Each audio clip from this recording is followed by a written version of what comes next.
ಇದೇ ವಿಧಾನಸಭೆಯಲ್ಲಿ ವಿಪಕ್ಷ ನಾಯಕ ಆರ್ ಅಶೋಕ್ ಅವರು SIT ಕೆಲಸ ಮಾಡ್ತಾ ಇರುವ ರೀತಿಯನ್ನು ಪ್ರಶ್ನೆ ಮಾಡಿದ್ರು. SIT ಬೇರೆ ಬೇರೆ ತನಿಖೆಗಳಿಗೆ ಬೇರೆ ಬೇರೆ SITಗಳ ರಚನೆ ಆಗಿದ್ದಾವೆ.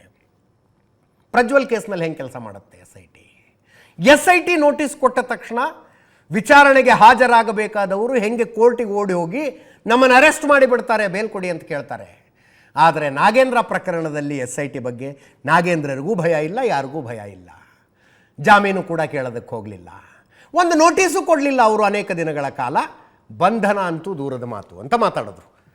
ಆರ್ ಅಶೋಕ್ ಅವರು ಇದನ್ನು ಮಾತಾಡ್ತಾ ಇದ್ದಾಗಲೇ ಸುರೇಶ್ ಕುಮಾರ್ ಅವರು ಎದ್ದು ನಿಂತು, ಎರಡು ರೀತಿ ಇದಾವಿಲ್ಲಿ, ಒಂದು SIT ಸ್ಪೆಷಲ್ ಇನ್ವೆಸ್ಟಿಗೇಷನ್ ಟೀಮು, ಇನ್ನೊಂದು SSIT Siddaramaiah Shivakumar investigation team ಅಂದರು. ಆಮೇಲೆ DK ಶಿವಕುಮಾರ್ ಅವರು ಆ ಶಬ್ದವನ್ನು ಕಡತದಿಂದ ತೆಗೆದುಹಾಕಬೇಕು ಅಂದರು. ಸಿದ್ದರಾಮಯ್ಯ ಶಿವಕುಮಾರ್ ಇನ್ವೆಸ್ಟಿಗೇಷನ್ ಟೀಮ್ ಅನ್ನೋದನ್ನು ಕಡತದಿಂದ ತೆಗೆದುಹಾಕಿ ಅಂತ. ಅದಕ್ಕೆ BJP ಅವ್ರದ್ದು ಅಬ್ಜೆಕ್ಷನ್. ಸಿಟ್ಟು ಬಂತವ್ರಿಗೆ. ನನಗೂ ಗೊತ್ತು ನಿಯಮಗಳಿಲ್ಲಿದು, ನಿಯಮದ ಪ್ರಕಾರ ಏನು ಮಾಡಬೇಕು ಅನ್ನೋದನ್ನು ನಾನು ಕೇಳ್ಕೊಂಡಿದ್ದೀನಿ ಅಂತ. ಅದನ್ನು ಕೇಳಿಸ್ಕೊಳ್ಳಿ. ಪಾಪ ರೇವಣ್ಣ ಯಾರೋ ಮಾಡಿದ ಮಗನ್ ಮಾಡಿದ ತಪ್ಪು ಬಿಡಿ, ನಾನೇನು ಸಮರ್ಥನೆ ಮಾಡಕ್ ಹೋಗಲ್ಲ ಯಾರನ್ನು. ಮಗ ಮಾಡಿದ ತಪ್ಪಿಗೆ ರೇವಣ್ಣನ್ಗೆ ತಪ್ಪು ಅಂತ ಹೆಂಗೆ ಹೇಳ್ತೀರಿ? ಅಪರಾಧ ತಪ್ಪು ಸರಿ ನಾವು ಬಿಟ್ಬಿಡಿ, ಅಲ್ಲ ನಾನು ಸಮರ್ಥನೆ ಮಾಡಕ್ ಹೋಗಲ್ಲ. ಸರ್ ನಾನು ರೈಸ್ ಮಾಡಿದ್ಮೇಲೆ ಇದು ಹೇಳ್ತೀನಿ, ನಿಮ್ ಪಕ್ಕನೇ ಹೇಳ್ತಾ ಇದ್ದೀನಿ, ಹೇಳ್ಮೇಲೆ ಮಾತಾಡ್ಬಿಡೋಣ. ಎಷ್ಟು ಹೇಳಿದ್ಮೇಲೆ ನಾನು ಹೇಳ್ತೀನಿ, ಆಮೇಲೆ ನೀವು ಆಯ್ತು. ಅಲ್ಲ ನಾನು ಹೇಳ್ತಾತೀನಪ್ಪ, ಒಂದು ನಿಮಿಷ ಹೇಳ್ತೀನಿ, ಒಂದೇ ನಿಮಿಷ. ಸನ್ಮಾನ್ಯ ಅಧ್ಯಕ್ಷರೇ, ಇದು SIT, ಯಾವುದು ವಾಲ್ಮೀಕಿ ಹಗರಣದ್ದು ಕೂಡ SIT, ರೇವಣ್ಣವ್ರ ಕೇಸ್ಗೂ SIT, ಆಮೇಲೆ ಭವಾನಿ ರೇವಣ್ಣ ಅವ್ರಿಗೂ SIT. ನಮ್ಮ MLA ಇದಾರಲ್ಲ, ನಮ್ಮ ಹಾಸನ MLA ಪ್ರೀತಮ್ XMLA ಅವರು SITನೇ. ಅಂದರೆ ಆ SIT ಎಷ್ಟು ಸ್ಟ್ರಾಂಗ್ ಅಂತ ಹೇಳ್ತೀನಿ, ಸ್ಟ್ರಾಂಗ್. ಅದು 2 ದಿನಕ್ಕೆ ರೇವಣ್ಣನ ಮನೆ ಬೆಂಗಳೂರಲ್ಲಿ ಬಂದು 20 ಜನ ಪೊಲೀಸವ್ರು ಕಾಯ್ತಾ ಇದ್ರು. ಆಗಿದ್ದು 2 ದಿನಕ್ಕೆ ಎತ್ಕೊಂಡೋಗಿ ಆಮೇಲೆ ಬಿಡಿ ಒಳಗೆ ಹಾಕಿದ್ರು, ಅದಾಯಿತು. ನಮ್ಮ ಪ್ರೀತಮ್ ಗೌಡ SIT, ಅವನಿಗೂ ನೋಟಿಸು, ಅವನು ಆಮೇಲೆ ಬೇಲ್ ತಗೊಂಡ. ನಾನು ಇಲ್ಲಿ ಒಂದು ಪಾಯಿಂಟ್ ಅರ್ಥ ಮಾಡ್ಕೊಳ್ಳಿ, ಇವರೆಲ್ಲರೂ ಕೂಡ SIT ನೋಟಿಸ್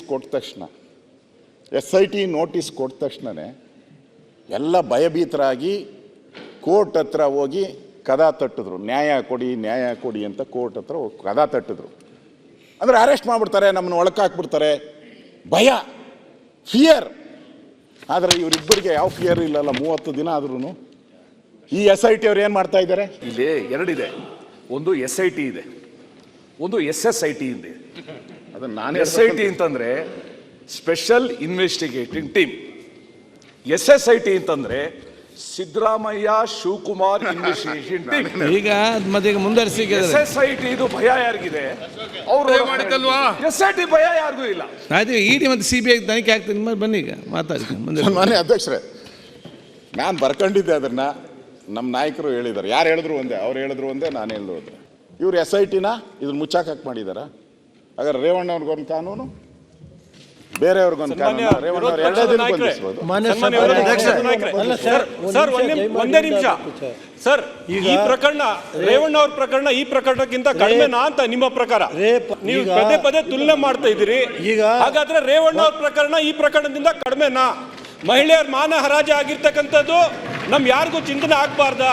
ಸುರೇಶ್ ಕುಮಾರ್ ಏನ್ ಮಾತಾಡಿದ್ದಾರೆ, ಸಿದ್ದರಾಮಯ್ಯ ಶಿವಕುಮಾರ್ ಇನ್ವೆಸ್ಟಿಗೇಷನ್ ಟೀಮ್ ಅಂತ, that also should be taken out of the record.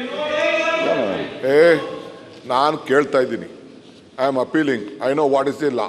ನನಗೂ ಗೊತ್ತಿದೆ ಈ ರಾಜ್ಯದ ಏನು ಅಸೆಂಬ್ಲಿ ಕಾನೂನು ಏನಿದೆ.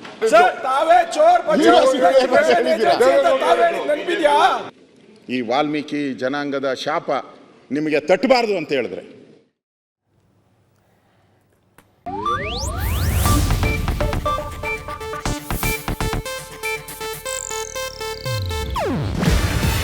ಇದು ಏಷ್ಯಾನೆಟ್ ನ್ಯೂಸ್ ನೆಟ್ವರ್ಕ್ ಪ್ರಸ್ತುತಿ.